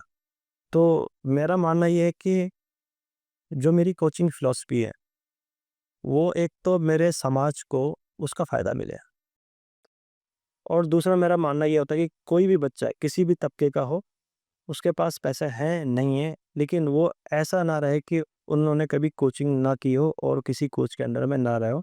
ये मेरा मानना होता है, और मेरा जो विज़न है कि इंडिया के लिए कम से कम एक फुटबॉल प्लेयर मैं ऐसा तैयार करूँ, जो कि इंडिया का प्रतिनिधित्व करता रहे और इंडिया को एक दिन फीफा के जो टॉप टूर्नामेंट है, उनमें पार्टिसिपेट करवाने में उसका महत्वपूर्ण योगदान हो। ये मेरा विज़न है। के लिए बहुत अच्छा विज़न लेकर आप चल रहे हैं। हमारी शुभकामनाएँ भी हैं आपको। आपका विज़न जो है वो आप सक्सेसफुल रहे। तो इसी में जैसे आप एक कोच हैं तो ड्यूरिंग द मैच या जब भी खेल हो रहा होता है उसमें आप लोगों को कैसे रणनीति बनानी चाहिए और किन चीज़ों पे विशेष ध्यान होना चाहिए? मैम, एक कहावत है जो मेरी कोचिंग फ़िलॉसफ़ी वैसे बताते नहीं है, मैं तो थोड़ा-सा बताता हूँ अपनी फ़िलॉसफ़ी को। मेरा मानना ये होता है कि एक तो आपको अपनी स्ट्रेंथ का पता है और अपनी वीकनेस का भी पता है, तो आप 50% मैच जीत जाते हैं। लेकिन अगर आपको मैं दुश्मन नहीं बोलूँगा, अपोनेंट बोलूँगा, क्योंकि दुश्मन और जो विपक्षी होता है उसमें एक बहुत बारीक सी लाइन है कि दुश्मन को हम मारने पे विश्वास करते हैं और विपक्षी से हम सिर्फ जीतने पे विश्वास करते हैं। मुझे नहीं लगता कि हम किसी को हराने के लिए खेलते हैं। मेरे को ये लगता है कि हम जीतने के लिए खेलते हैं, और रिजल्ट क्या होता है वो मैटर नहीं करता फिर। तो अगर हमें अपने विपक्षी का, अपने अपोनेंट का, उसकी ताकत का भी अंदाज़ा है और उसकी कमज़ोरी का भी अंदाज़ा है, तो हम लगभग 90% मैच उसी समय जीत जाते हैं। तो जब हम मैच खेलते हैं तो हम सिर्फ़ एक चीज़ पे फ़ोकस करते हैं कि जो मैं देखता हूँ, मैं विपक्षी टीम का हमेशा कमज़ोर पक्ष देखता हूँ, जैसे ही मैच शुरू होता है। और साथ-साथ में जो मेरे कोचिंग स्टाफ़ मेरे साथ होता है, जो कोचिंग स्टाफ़ जैसे मेरा असिस्टेंट कोच हो गया या मेरे फिजियो हो गए, तो मैं सभी को बता के, या मेरे सब्स्टिट्यूट प्लेयर हो गए, तो मैं उनको भी बता के रखता हूँ कि आपने मैं उनको देखो, हम लोग क्या होता है फुटबॉल में, डिफेंस, मिड और अटैक 3 चीज़ें होती हैं। तो डिफेंस का एक जो हिस्सा है, मैं 2 प्लेयर्स को बताता हूँ कि आप 2 को रीड करो, मिड थर्ड को आप रीड करो और अटैकिंग थर्ड को आप रीड करो, और मैं ओवरऑल रीड करता हूँ। तो मैं ये देखता हूँ कि इनका जो कमज़ोर पक्ष है, वो कौन-सा है, और वो डिफ़ाइन हो जाता है 10-15 मिनट के अंदर। तो फिर उसके बाद अपनी स्ट्रेटेजी को थोड़ा चेंज करते हैं और जो हमारा मजबूत पक्ष है, हम वहाँ से उसको अटैक करते हैं, ताकि उनका पूरा का पूरा फ़ोकस अपने लूप को बचाने पे लग जाए और हम दूसरे तरीके से काउंटर अटैक करके, और मैक्सिमम टाइम में ऐसा हुआ है कि हम लोग ने इस स्ट्रेटेजी से जीत हासिल की है मैंने। तो जैसे आपने भी बात की कि आपकी एक प्रॉपर टीम होती है जिसमें खिलाड़ी भी हैं, आपके फिजियो भी हैं, बट तो इन सब के बीच सामंजस्य बिठाने में भी कभी दिक्कतें आती हैं? आज के एनवायरनमेंट में ना मैम, बहुत सारी प्रॉब्लम्स हैं। बिल्कुल। फ्रेंड सर्किल, घर का प्रॉब्लम, जैसे कि हम लोग तो सर्विस का प्रॉब्लम, टाइम पे छुट्टी ना मिलना, छुट्टी चाहिए उसी समय मैच का आना, तो सारी चीज़ों को हमें बैलेंस बना के चलना पड़ता है। तो जो मैं अभी थोड़ी देर पहले आपको बता था, कोचिंग एजुकेशन, जो एजुकेशन की मैं बात कर रहा था, तो उन कोर्सेज़ में हमें ये चीज़ सिखाई जाती है, और कुछ अपना एक्सपीरियंस हो जाता है, उम्र का तजुर्बा हो जाता है, अपने सीनियर से जो हमने सीखा है उसका तजुर्बा हो जाता है। और जब हमें लगता है कि हाँ, ये बात हमें अपने सीनियर अधिकारियों को भी बतानी चाहिए, तो उनका भी हमें साथ मिलता है, उनका सपोर्ट मिलता है। तो इस चीज़ को हम बहुत आराम से, और सेना के अंदर तो बहुत आराम से ये चीज़ें बैलेंस हो जाती हैं, और जब बैलेंस रहती है टीम, तभी जाके हमें जीत मिलती है। जैसे आपके जो प्लेयर्स होते हैं उनको लेके कभी कुछ कड़े फैसले लेने पड़ते होंगे एज अ कोच, कैसा महसूस होता है फिर? अ, मैम मतलब जैसे मैंने आपको अभी बताया कि हर कोच एक फ़िलॉसफ़ी होती है, तो मेरी अपनी एक फ़िलॉसफ़ी है अनुशासन। मैं अनुशासन से ऊपर किसी भी चीज़ को कभी नहीं जाने देता। मुझे लगता है कि ये अनुशासन में एक और नियम मैंने बनाया हुआ है, जो अनुशासन मेरी पूरी टीम फ़ॉलो करती है, उसको पहले मैं खुद फ़ॉलो करता हूँ। क्योंकि अगर मुझे लगता है अगर लीडर फ़ॉलो नहीं करता, तो मुझे नहीं लगता कि उसकी टीम उस डिसिप्लिन को फ़ॉलो कर पाएगी। तो हमें कड़े फैसले लेने पड़ते हैं, कितनी बार लेने पड़ते हैं। और मेरा मानना ये भी होता है कि जब तक आपके पास पुराना प्लेयर होता है, तब तक नए प्लेयर को चांस नहीं मिलता। तो नए प्लेयर को चांस देने के लिए हमें पुराने प्लेयर को थोड़ा-सा ड्रॉ करना पड़ता है, नए प्लेयर को पुश करना पड़ता है, तब वो नया प्लेयर जाके बनता है और एक दिन वो फिर पुराना होता है। इस प्रकार से एक हम बोल सकते हैं सर्किल चलता है कि उस सर्किल को हम अगर मेंटेन कर सकें और कड़े फैसले हर कोच की लाइफ में होते हैं। मैं फैसले की आपने बात की तो एक गढ़वाल कप चल रहा था स्वर्गीय श्री शशिधर भट्ट जी स्टेडियम में और हमारा मैच गढ़वाल हीरोज़ के साथ था। गढ़वाल हीरोज़ एक प्रोफेशनल क्लब है, उनके पास विदेशी खिलाड़ी भी हैं। सेमीफाइनल का मैच था। अभी कुछ टाइम पहले गुरुद्वारा में जी, कोटद्वार में। तो बहुत प्रतिष्ठित टूर्नामेंट है हमारे पौड़ी गढ़वाल का, गढ़वाल कप। तो उसमें जब हमारा क्या हुआ कि टाई ब्रेकर तक मैच जाना था, तो एक्स्ट्रा टाइम के बाद मुझे लगा कि अब टाई ब्रेकर में मैच जाएगा। तो टाई ब्रेकर में क्या होता है 5-5 पेनल्टी मिलती हैं। तो मैंने एक्स्ट्रा टाइम में एक गोलकीपर ऑलरेडी हमारा खेल रहा था। मैंने अपना दूसरा गोलकीपर भी सब्स्टिट्यूट करके अंदर भेज दिया और गोलकीपर को मैंने ये बताया कि आप स्ट्राइकर में जाके खेलो। फिर जब दोनों गोलकीपर मेरे अंदर चले गए तो फिर मैंने खुद को भी सब्स्टिट्यूट कर लिया और मैं भी गेम में इन्वॉल्व हो गया। तो जब टाई ब्रेकर चलता रहा हमारा गढ़वाल हीरोज़ के साथ और गढ़वाल हीरोज़ कभी भी उत्तराखंड में कोई भी टूर्नामेंट ऐसा नहीं था कि वो जीत के ना गई हो। तो जब हम लोग यहाँ पे खेले थे तो उस एक डिसीजन में 8 ही पेनल्टी थी और 8 ही पेनल्टी में मैंने दोनों गोलकीपर को बोला आप रहने दो, अब मैं जाके करता हूँ। तो बाई चांस वो एक एक्सपीरियंस था कि हाँ, ये लड़का इधर शॉट मारेगा तो 2 पेनल्टी सेव हो गई थी, तो हम लोग जीत गए थे। तो कभी ऐसे फैसले भी लेने पड़ते हैं। कभी कितनी बार ऐसा होता है मैच में कि हमारा जो डिफेंडर है उसको मेन स्ट्राइकर भेजना पड़ता है कि कुछ चेंजमेंट लाने के लिए, कुछ क्रिएटिविटी लाने के लिए। तो ऐसे फैसले कुछ कड़े फैसले ऐसे भी होते हैं डिसिप्लिन के बगैर ग्राउंड के अंदर हम क्या क्रिएटिविटी करते हैं, क्या हमारा माइंडसेट चलता है, क्या अपोनेंट का माइंडसेट चल रहा है, उस सेट को ब्रेक करने के लिए हमें इस प्रकार के फैसले लेने पड़ते हैं। क्योंकि वो कड़ा फैसला मैं इसलिए बोल रहा हूँ, अगर मैच कुछ भी अप डाउन हुआ तो सीधा-सीधा ब्लेम कोच के ऊपर आएगा क्योंकि वो डिफेंस के प्लेयर को मैं स्ट्राइकर बना के भेज रहा हूँ। तो वो कड़े फैसले भी हमें लेने पड़ता है एज़ अ कोच। बिल्कुल, और रिस्क फैक्टर भी है उसमें 100%। और रिस्क फैक्टर की आपने बात की तो मेरा अपना व्यक्तिगत रूप से मानना ये था कि अगर आप हाईएस्ट अचीवमेंट करना है तो आपको रिस्क तो लेना पड़ेगा। बिना रिस्क के आप हायर अचीवमेंट नहीं ले। तो जैसे हमारे जो प्लेयर्स होते हैं जब वो प्रेशर में होते हैं या उनको मुझे लगता है कि मानसिक रूप से बहुत ज़्यादा उनको मजबूत होना पड़ता होगा, तो कैसे तैयार करते हैं इनको? हमारे साइकोलॉजिस्ट स्पोर्ट्स साइकोलॉजिस्ट वर्ल्ड के टॉप साइकोलॉजिस्ट हैं वो डैन इब्राहिम करके। तो ऑनलाइन मैंने उनसे कोर्स किया। अच्छा। तो उसमें मुझे काफ़ी मदद मिली है क्योंकि हम लोग जिस परिवेश में हम लोग रहते हैं सैनिक परिवेश में, वहाँ पे ज़्यादातर स्ट्रेट फॉरवर्ड बातें होती हैं। जो बोला उसको करना है और जो हमने कहा वो दूसरा करेगा। लेकिन खिलाड़ी थोड़ा-सा अलग होता है। खिलाड़ी के साथ बहुत सारी चीज़ें चलती हैं। अगर आप देखोगे कि किसी खिलाड़ी से गोल मिस हो गया और वो बहुत क्रूशियल मैच है, उस मैच को जीत के ही हम लोग टूर्नामेंट में बने रह सकते हैं या उस गोल को मारने के बाद हम लोग जीत रहे हैं। अब उस खिलाड़ी से गोल मिस हो गया लेकिन वो मेरा बहुत की प्लेयर है। अब उसको मैं कैसे बना के रखूँ टीम में, कैसे वो पूरा मैच खेल पाएगा क्योंकि उसे पता है कि उससे गलती हो चुकी है। ठीक, और उस दौरान मैं उससे बात भी नहीं कर सकता क्योंकि मैच चल रहा है, कोच तो बाहर है। तो हम इसकी प्रिपरेशन करते हैं ट्रेनिंग ड्यूरिंग ट्रेनिंग। तो हम प्लेयर को मेरा हमेशा हर किसी प्लेयर को बोलता हूँ, एक गोल मिस होने के बाद ना पूरा मैच खत्म नहीं हो गया। तुम्हारे पास चांस है 90 मिनट में तुम्हारे पास दोबारा बॉल आएगी। उस चीज़ को भूल जाओ जो हुआ है और जो चीज़ तुम नहीं कर पाए उसको याद रखो कि मैंने मैंने इस तरीके से इस बॉल को हिट करना था तो गोल मिल जाएगा आपको।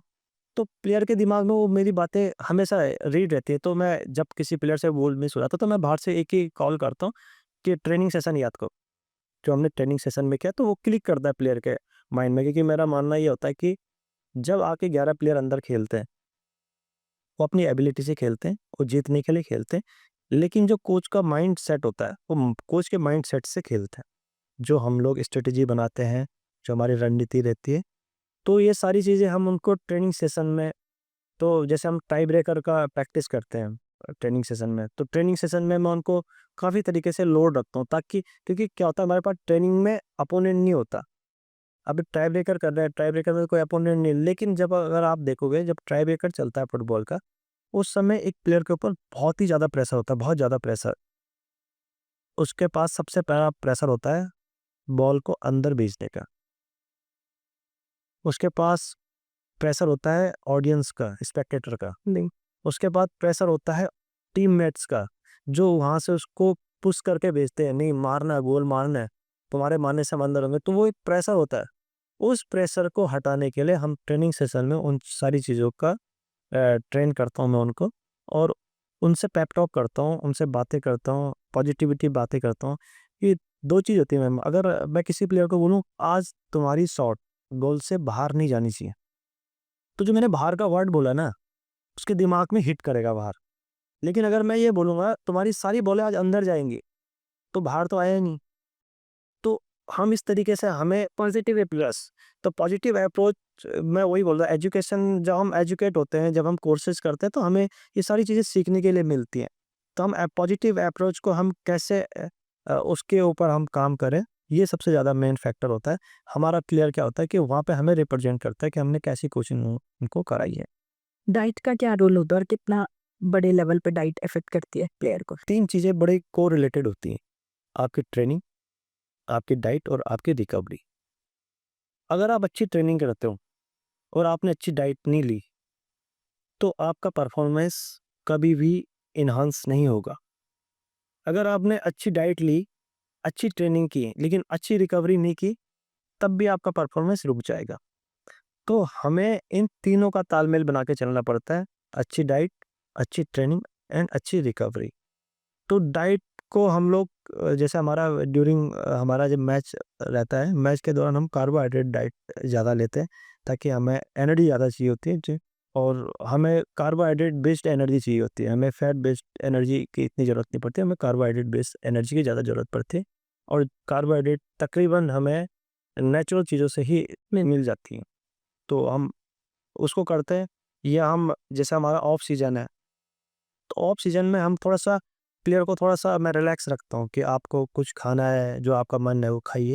लेकिन जब हमारा कंपटीशन पीरियड शुरू होता है, उस दौरान थोड़ा-सा स्ट्रिक्ट भी होना पड़ता है, क्योंकि प्लेयर का मन करता है खाने का, लेकिन उनको एजुकेट करना पड़ता है कि आपके ये खाने से ये हो सकता है और ये खाने से आपकी परफॉर्मेंस ऊपर जा सकती है। तो प्लेयर जब एजुकेट होता है, तो सैक्रिफाइस करना शुरू कर देता है। आज हम देखते हैं कि हर चीज़ में जो है अब वो डिजिटल एक दौर आ गया है, टेक्नोलॉजी का बहुत बड़ा इनपुट हो गया है। तो क्या आपके फ़ील्ड में भी डिजिटल और टेक्नोलॉजी का कुछ इस तरह से कुछ आया है और वो कितना हेल्प करता है आपको? जी, काफ़ी हेल्प आ गया है। पहले अगर हम लोग सपोज़ कि मुझे किसी अपोनेंट का मैच एनालाइज़ करना, तो पहले क्या था कि मैच एनालाइज़ करने के लिए हम या तो जाके उनके पास या तो जाना पड़ता था, देखना पड़ता था, या फिर फ़ोन और कॉल से हम लोग पता करते थे कि इनका की प्लेयर कौन-सा है, इनका मेन डिफेंस कौन-सा है, इनका मेन मिडफ़ील्डर कौन-सा है, मेन स्ट्राइकर कौन-सा है, गोलकीपर में क्या प्रॉब्लम है इनकी, इनका गोलकीपर एयर में अच्छा है या ग्राउंड में अच्छा है। तो हम पूछ के उस चीज़ को करते थे। लेकिन अभी जो अभी नया दौर चल रहा है, इसमें बहुत ईज़ी हो गया। हम लोग यूट्यूब से मैच निकाल लेते हैं। उनकी एक-एक चीज़ को हम लोग क्या कर लेते हैं, आइडेंटिफ़ाई कर लेते हैं कि इनमें क्या प्रॉब्लम्स हैं। और यूट्यूब है, हॉटस्टार हो गया, हम सभी जगह से वीडियो डाउनलोड कर लेते हैं, एक-एक मोमेंट को हम लोग चेक कर लेते हैं।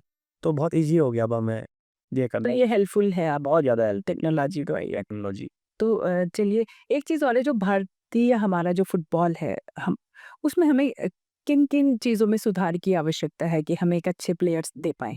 अपने जो हमारे प्लेयर्स हैं ग्रास रूट पे, उनको एजुकेट करना पड़ेगा, उनको समझाना पड़ेगा कि रिकवरी क्या है, आपकी डाइट का क्या इम्पोर्टेंस है आपकी लाइफ में, आपकी पंक्चुअलिटी, आपका डिसिप्लिन, और जो हम प्रैक्टिस कर रहे हैं, ये कैसे इन्वॉल्व होगी आपके गेम के अंदर।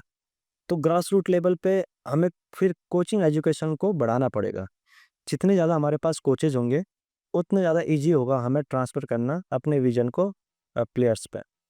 फिर तीसरी चीज़ अगर हम लोग बात करें तो हमें टैलेंट आइडेंटिफिकेशन कैंप लगाने पड़ेंगे गाँव-गाँव में जाके। क्योंकि हमारे पहाड़ में जो युवा हैं, जो बच्चे हैं, उन तक अवेयरनेस नहीं है। उनके पेरेंट्स में अवेयरनेस नहीं, क्योंकि जो पहाड़ की जो जीवन शैली है वो बहुत जद्दोजहद से भरी हुई है। मतलब कि रोटी लाना घर पे वो अपने आप में एक चैलेंज है। सुबह उठने से रात सोने तक एक संघर्ष की पूरी कहानी होती है, ठीक गाँव में, हमारे पहाड़ों में। तो वहाँ पे जाके हमें टैलेंट आइडेंटिफिकेशन कैंप लगाने पड़ेंगे, ताकि वहाँ से हम बच्चे को आइडेंटिफाई कर सकें कि ये बच्चा इस स्पोर्ट्स के लिए फिट है, इस स्पोर्ट्स के लिए ये वाला बच्चा फिट है, और उनको हम लेके आएँ और प्रॉपर एकेडमी में उनको ट्रेन करें, तो वो बच्चा इन्हांस करेगा। तो हमें इन चीज़ों पे सरकार, जो राज्य सरकार द्वारा या हमारे देश की जो सरकार द्वारा जो खेलों को लेके जो कार्य कर रहे हैं, उनके साथ कोलैबोरेट करके हम इन चीज़ों को आगे बढ़ा सकते हैं। और हमारा बच्चा जब ऐसी ट्रेनिंग पाएगा पर्टिकुलर कोच के पास, जिस स्पोर्ट्स में वो बच्चा जाना चाहता है, और उस स्पोर्ट्स की बारीकियाँ कोचेज़ को पता होती हैं, तो कोचेज़ उनकी छोटी-छोटी चीज़ों पे, बहुत छोटी-छोटी चीज़ों पे फ़ोकस करता है। क्योंकि हमारी कोचिंग में बोलते हैं मैम कि जो बड़ा रिज़ल्ट होता है ना, वो छोटी-छोटी गलतियों को सही करके बड़ा रिज़ल्ट मिलता है, ना कि कोई बड़ी गलती कोई भी नहीं करता। क्योंकि जब हम लोग किसी मैच में रह जाते हैं, तो एक बहुत छोटी-सी गलती होती है, उस गलती की वजह से हम लोग रह जाते हैं।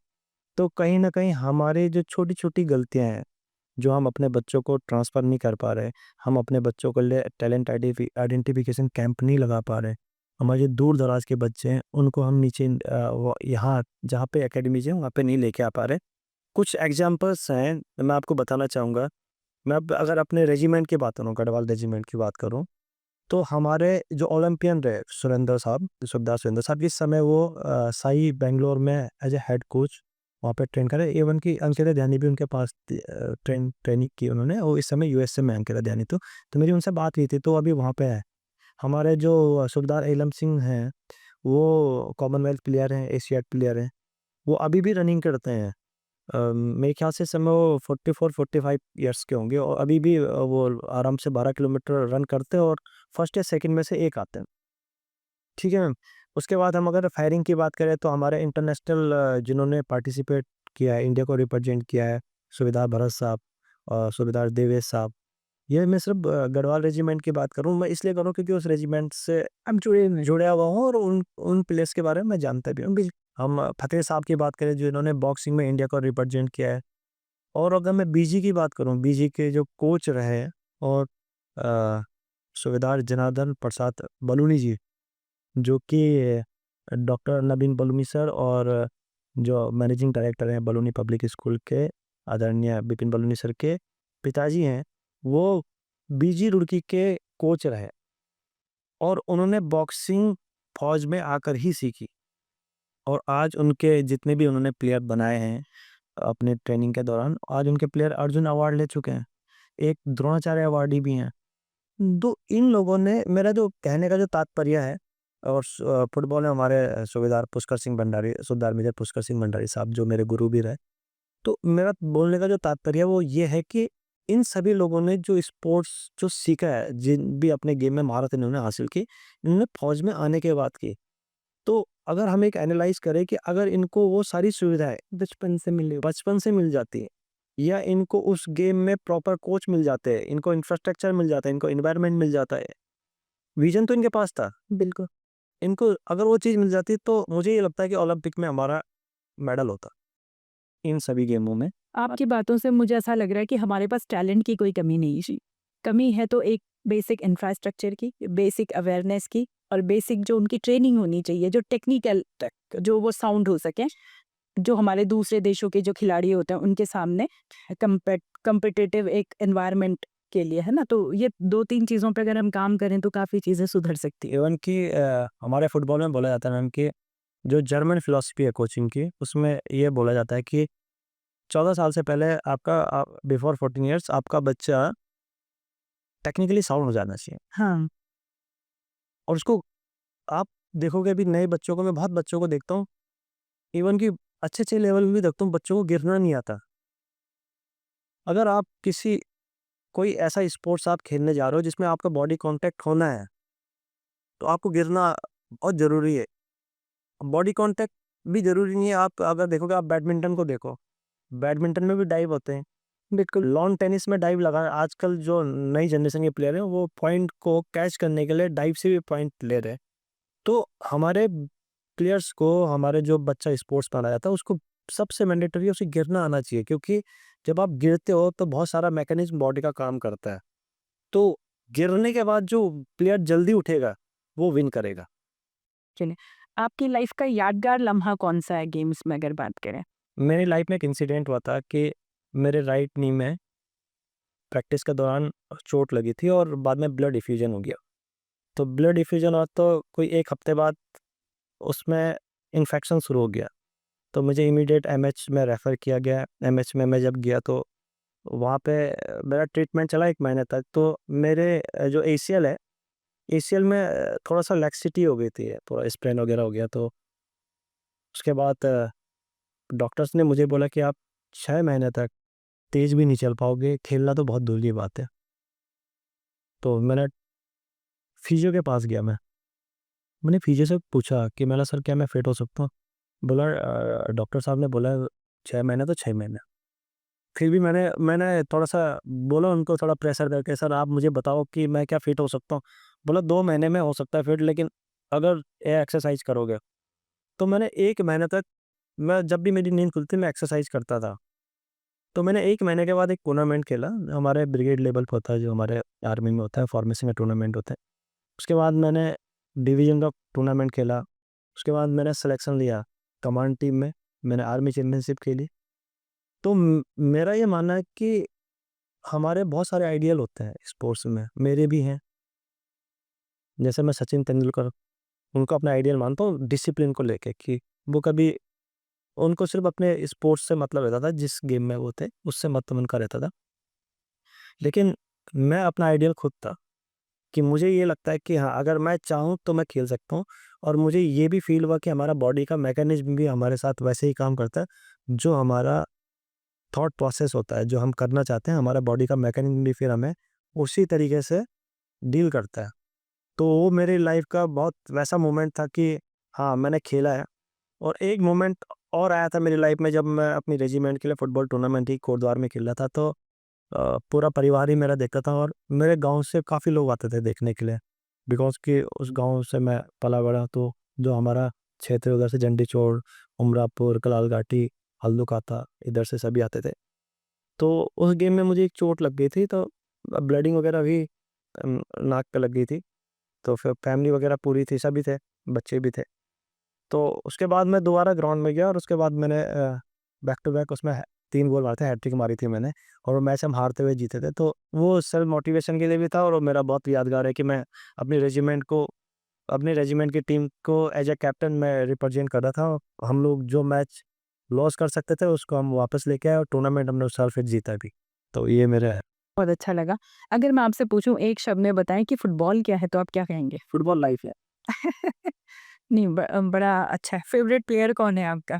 फेवरेट प्लेयर मेरा कोई है नहीं, क्योंकि मुझे लगता है कि कोई मेरा फेवरेट होगा तो मैं उसकी गलतियाँ ज़रूर चुकाऊँगा। एज अ कोच मुझे लगता है कि अच्छा पास होता है और जो गलत पास है उसको गलत कहना ही पड़ता है।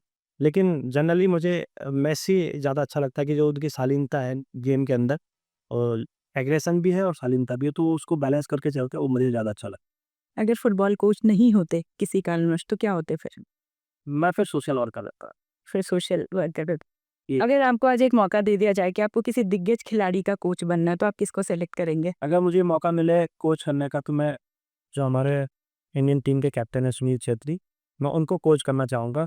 उनका जो डेडिकेशन है और जो उनका गोल के प्रति जो समर्पण है, जिस गोल को सेट कर रहे हैं और जिस गोल को सेट करेंगे, वो माइलस्टोन होगा एक इंडिया के लिए। अगर मुझे कभी मौका मिले तो मैं उनको कोच करना चाहूँ। तो आपकी ड्रीम 11 में कौन-कौन होनी चाहिए? फुटबॉल में सुनील छेत्री, उनका डेडिकेशन बहुत अच्छा है। भाईचुंग भूटिया, आईएम विजिएन, ये कुछ प्लेयर हैं हमारे कि जिन्होंने इंडिया को रिप्रेजेंट किया है वर्ल्ड के अंदर, कि हाँ, अनिरुद्ध थापा, नए में रोहित दानो, आप खुद भी होना चाहें कस्टम खुद भी होना चाहूँगा। और हाँ, मैं अपने रेजिमेंट से भी जो मेरे अंडर में रहे हैं कुछ प्लेयर्स हैं, जैसे अनुज नेगी, बादल रावत और नवीन रावत। ये कुछ प्लेयर हैं जो जिनको लेके आप अपनी टीम बनेंगे? मैं अपनी टीम अब बनाना चाहूँगा। राजेश नेगी, राजेश नेगी हैं, और एक हैं विश्वजीत नेगी हैं। ये कुछ प्लेयर्स हैं जिनको लेके मैं अपनी टीम बनाना चाहूँगा। लेकिन कोच का क्या होता है, मेरी टीम बदलती रहती है और नए लड़के आते नहीं, वो जस्ट एक एक्सटेम्पोर के लिए कि आपके ड्रीम 11 में आप किस-किस को देखना चाहेंगे, ये है। दूसरा है, अगर कोई बच्चे जो आज के हमारे बच्चे हैं, अगर वो फुटबॉल में आना चाहते हैं, एज़ अ करियर वो अपना इसको चुनना चाहते हैं, आप उन्हें क्या कहेंगे? मैं उन्हें यही कहूँगा कि आपको मतलब बच्चों से पहले मैं पेरेंट्स को बोलना चाहूँगा कि आपको सपोर्ट करना पड़ेगा अपने बच्चे के ड्रीम को, क्योंकि आपके बच्चे ने एक ड्रीम पाला है और आपने उसको सपोर्ट नहीं किया, तो शायद है कि उस ड्रीम तक वो पहुँच पाए जहाँ उसे पहुँचना चाहिए था। तो सबसे पहले तो पेरेंट्स को सपोर्ट करना पड़ेगा बच्चे की ड्रीम को सक्सेस बनाने के लिए। और बच्चों को मैं ये कहना चाहूँगा कि सपने देखो, आप ड्रीम रखो, लेकिन आप ड्रीम को पाने के लिए, उस गोल को अचीव करने के लिए आपके अंदर कितनी क्यूरियोसिटी है, कितना डेडिकेशन आपके अंदर है, वो होना चाहिए। क्योंकि बहुत सारी चीज़ें आएँगी उस गोल को अचीव करने के लिए, बहुत सारे सेलिब्रेशन आपको सैक्रिफाइस करने पड़ेंगे अपनी फैमिलीज़ के। मैं सैक्रिफाइस से मुझे याद आया मैम कि मैं 2 बच्चों का पिताजी हूँ। जब वाइफ़ की पहली डिलीवरी थी उस समय मुझे छुट्टी मिल गई थी, लेकिन मेरा एक टूर्नामेंट था तो मैं नहीं आया। और जब दूसरी दूसरी बार मेरा जो बेटा है राघव नेगी जो हुआ, बड़ी बिटिया मेरी जानवी है। तो जब राघव हुआ तो उस समय मेरे रेजिमेंट का मैच था बैंगलोर में, उस समय मैं छुट्टी नहीं आ पाया। तो सैक्रिफाइस करने पड़ते हैं। अक्टूबर 2021 की बात है कि मेरे पापा गुज़र गए 22 अक्टूबर की रात को, और मैं सेंटर कमांड का हेड कोच था। सेंटर कमांड का हेड कोच होने के नाते मुझे इस टूर्नामेंट 29 से रन था, 29 अक्टूबर से, और पापा 22 अक्टूबर की नाइट को गुजर गया। तो मुझे सुबह पता चला, मैं सुबह लखनऊ से कोटद्वार आया और कोटद्वार आके पूरी जो फॉर्मेलिटीज़ है वो हुई, और मेरी फैमिली ने मुझे बहुत सपोर्ट किया। इवन कि मेरा जो छोटा भाई अमित नेगी, उसने बहुत सपोर्ट किया, क्योंकि एज अ बड़ा भाई होने के नाते मुझे बहुत सारी फॉर्मेलिटीज़ करनी पड़नी थी। तो मेरी फैमिली ने मुझे यही चीज़ बोली, जो होना था हो गया, आप अपने काम पे फोकस करो। और मैं 24th को अपनी टीम के पास था। हालाँकि वो मेरी लाइफ़ का बहुत बड़ा ऐसा मोमेंट था कि जिसको मैं सेट नहीं कर पा रहा था अपने को, और टीम ने अच्छा खेला। उसके बाद हम लोग आर्मी चीफ में सीखते, जो हिस्ट्री एक बनी थी कि उसमें गढ़वाल रेजिमेंट के हमारे 9 लड़के पार्टिसिपेट कर रहे थे, और वो सैक्रिफाइस करने के बाद मुझे लगा कि हाँ, ये ऐसे सैक्रिफाइस अ, हर किसी को लाइफ में आएँगे, नहीं आएँगे, लेकिन सैक्रिफाइस के लिए, अपने गोल को अचीव करने के लिए आपको सैक्रिफाइस के लिए हमेशा रेडी रहना पड़ेगा। तब जाके आप बड़े अचीवमेंट को हासिल करते हो। और आप, क्योंकि एक स्पोर्ट्समैन जो होता है मैम, मेरा मानना ये है कि एक स्पोर्ट्समैन रोल मॉडल होता है, कि स्पोर्ट्समैन किसी का नहीं होता, वो पूरे समाज का होता है। आप कैसा बोलते हो, आप कैसा चलते हो, आपका पहनने का तरीका क्या है, आपको कोई ना कोई फॉलो कर रहा होता है। तो आप जैसा रहते हो, आपको दूसरा इंसान ऐसे फॉलो कर रहा है। एज अ कोच बहुत ज़्यादा रिस्पॉन्सिबिलिटीज होती हैं, और एज अ कोच जैसा आप होते हो वैसे आप ट्रांसफ़र अपने प्लेयर को करते हो। आपका प्लेयर वैसे ही प्रोड्यूस होता है, और वो प्लेयर आपका स्प्लेंडर का काम करता है पूरी सोसाइटी के अंदर, कि आप किस टाइप के हो और आपके प्लेयर किस टाइप के हैं। अगर आप के पास सेक्रीफाइस करने की कैपेबिलिटी है, तो आपके प्लेयर्स के भी पास होंगे, और आपका बंदा जिस दिन कोच बनेगा, तो हम एक हेल्दी सोसाइटी को जन्म देंगे और हेल्दी प्लेयर्स हम लोग प्रोड्यूस करेंगे।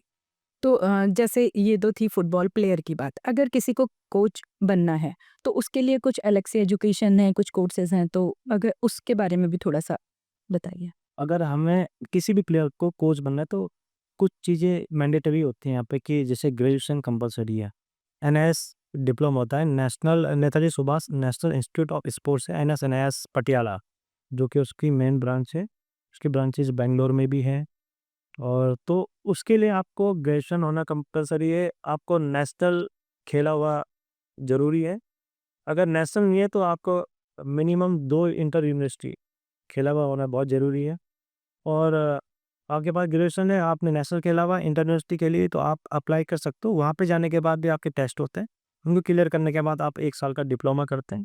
देन आफ्टर आप कोचिंग में आप आ सकते हो। उसके बाद फुटबॉल को लेके है कि फुटबॉल में अभी लाइसेंस कोर्स शुरू हो चुके हैं, जो कि डी लाइसेंस हो गया हमारा, तो डी लाइसेंस 5 दिन का होता है, फिर सी लाइसेंस हो गया, वो 10 दिन का होता है, सी के बाद बी लाइसेंस होते हैं। बी लाइसेंस को हमारी ऑल इंडिया फुटबॉल फेडरेशन ने मैंडेटरी कर दिया। किसी भी नेशनल चैंपियनशिप के फुटबॉल मैच में अगर आपको एज अ कोच जाना, तो हेड कोच के लिए आपको बी लाइसेंस होना कंपलसरी है।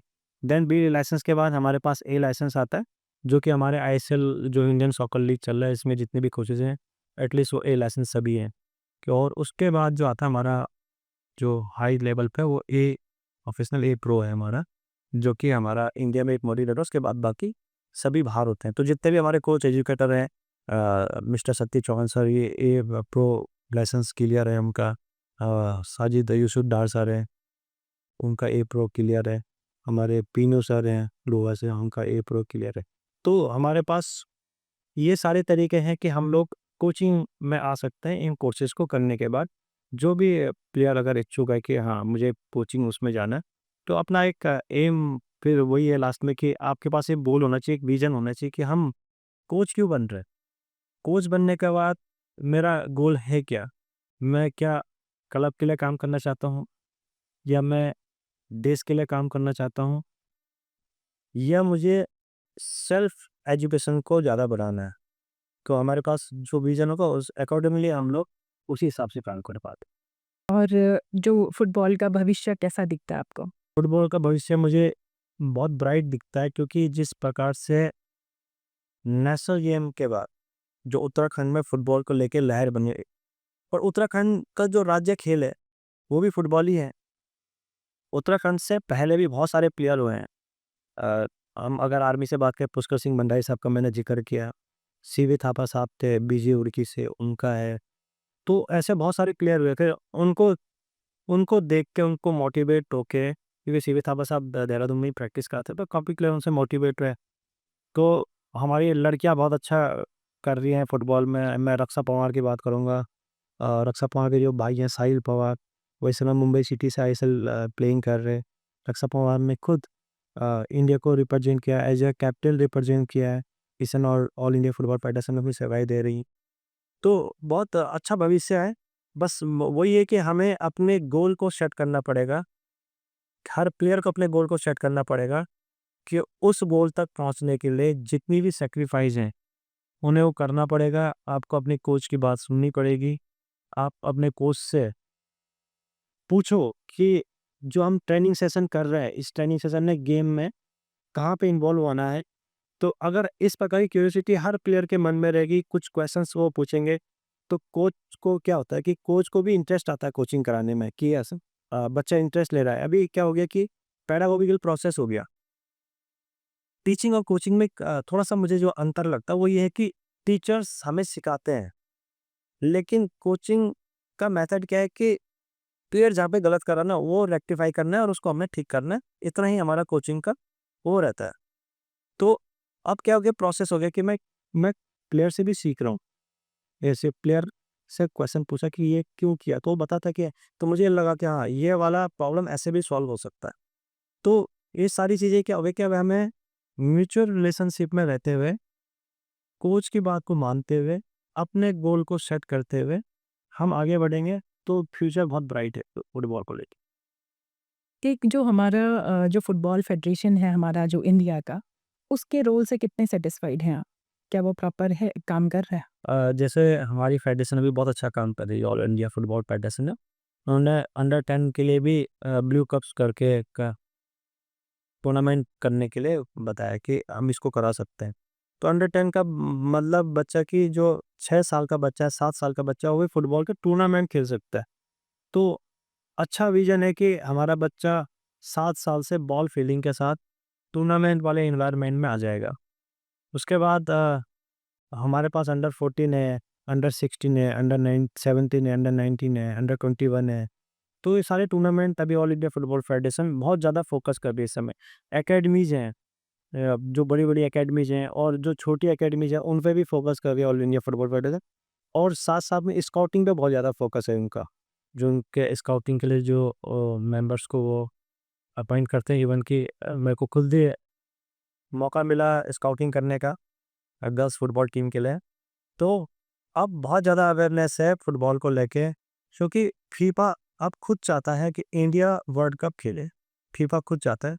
तो 2026 का जो वर्ल्ड कप है उसमें 48 टीम इस समय पार्टिसिपेट करेंगी, और 2023 का जो आएगा उसमें 48 से भी संख्या ज़्यादा होंगी देशों की, और इंडिया ज़रूर एक दिन वर्ल्ड कप खेलेगा।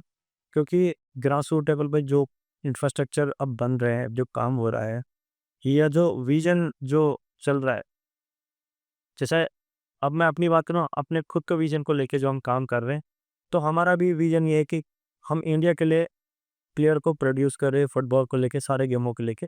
तो इस प्रकार से सारी एकेडमीज का विजन अब है कि हम इंडिया के लिए फुटबॉल प्लेयर्स प्रोड्यूस करें। तो आने वाला जो समय है, क्योंकि अब इसमें इनकम भी, हर प्लेयर की इनकम भी बहुत अच्छी हो रही है। बरा आईएसएल की बात करें, आईएसएल में जो प्लेयर हमारे इंडियन प्लेयर्स खेल रहे हैं, तो सभी 1 करोड़ 2 करोड़ से ऊपर है। तो अच्छी सैलरी पैकेज में, अच्छे पैकेज में वो लोग परफॉर्मेंस कर रहे हैं। तो अच्छी चीज़ है कि हमारे फुटबॉल के लिए बहुत अच्छी चीज़ है कि हमारे कोई का जो प्लेयर जो खेल रहा है, उस उसके वजह से उसका इकोनॉमिक जो रेट है वो भी बढ़ा है। तो मतलब मैं ये कह सकती हूँ कि देर आए दुरुस्त आए। तो अब हम थोड़ा देर ज़रूर है, लेकिन शायद है कि अब हम कुछ अच्छा इसमें करने वाले हैं। तो काफ़ी देर हो गई है हमें बातें करते हुए, और ये सेशन थोड़ा लंबा भी खिंच रहा है, और आपका टाइम भी प्रीशियस है। टाइम की अपनी, जो हम कहते हैं, समय की अपनी मर्यादाएँ हैं। तो थोड़ा-सा चलते-चलते मैं आपसे एक चीज़ फाइनली मैं ये कहना चाहूँगी कि आप हमारे दर्शकों को, हमारे युवाओं को क्या कहना चाहेंगे? मैं सभी दर्शकों को, सभी युवाओं को, सभी पेरेंट्स को एक चीज़ बोलना चाहूँगा कि जो खेल होता है, खेल हमेशा जोड़ता है। अगर हम जैसे योग की बात करते हैं, हम बोलते हैं योग हमारे देश से आया है, तो योग का मतलब ही जोड़ना हो गया, ऐड करना हो गया किसी एक दूसरे को। तो खेल हमें सबको एक दूसरे को जोड़ता है। खेल एक स्वस्थ समाज को जन्म देता है। और मैं सभी पेरेंट्स से, सभी युवाओं को बोलूँगा, आप अपने बच्चों को, और सभी युवा, आप ज़रूर खेल खेलें। ज़रूरी नहीं कि आप प्रोफेशनली खेलें, आप आधे घंटा खेलें, 1 घंटा खेलें, लेकिन ज़रूर खेलें। क्योंकि जो हमारा बच्चा होता है 10th से पहले, वो जो भी डिसीजन पा वो पेरेंट्स के अकॉर्डिंगली ही वो डिसीजन लेता है। पेरेंट्स जिस स्ट्रीम में उसको भेजना चाहता है उस स्ट्रीम को लेता है। पेरेंट्स जिस स्कूल में उसको भेजना चाहते हैं उस स्कूल में वो बच्चा जाता है। लेकिन खेल ही एक ऐसी जगह है जहाँ आपका 6 साल का बच्चा अपने डिसीजन लेके डिसाइड करता है कि उसने कहाँ जाना है और कहाँ नहीं जाना है, बॉल किसको देनी है और बॉल किसको नहीं देनी है। और जो हमारा यूथ है, मैं आप सभी यूथ से, मेरी एक रिक्वेस्ट है एज अ कोच, कि जब हम लोग इस दुनिया में आते हैं, और इस दुनिया में आने के बाद हमारे पास एक नाम का जो राइट है वो हमारे पेरेंट्स हमारा नाम रखते हैं।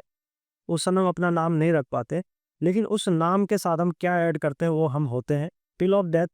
कि हम अपने नाम के साथ, नाम के आगे डॉक्टर लगाते हैं, या नाम के साथ हम क्या क्या चीज़ ऐड कर सकते हैं, एमबीबीएस, इंजीनियर, साइंटिस्ट, प्लेयर। और उसके बाद जो अवार्ड्स आपको मिलते हैं एज अ प्लेयर, क्योंकि मैं कोच हूँ तो कोच की बात करूँगा, अर्जुन अवार्ड, द्रोणाचार्य अवार्ड, पद्मश्री, ये सारे जो अवार्ड आपको मिलते हैं ये आप होते हो। क्योंकि नाम तो आपका नाम आपके पेरेंट्स ने रखा है, उस नाम के आगे और पीछे जो आप ऐड करते हो वो आप होते हो।